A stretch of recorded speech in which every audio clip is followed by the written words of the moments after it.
मनवा सैया घर ही रहता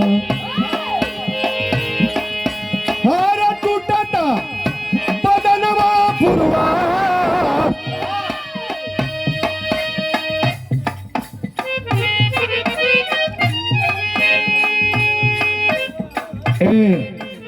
परम सभ्या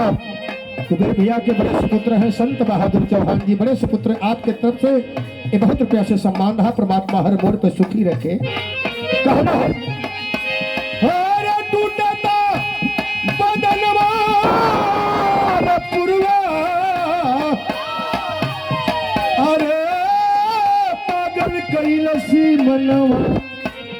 सैया घर ही रहता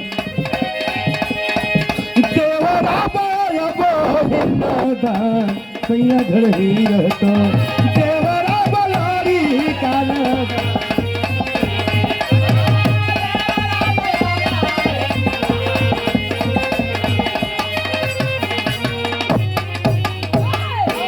हमारे भैया कुबेर चौहान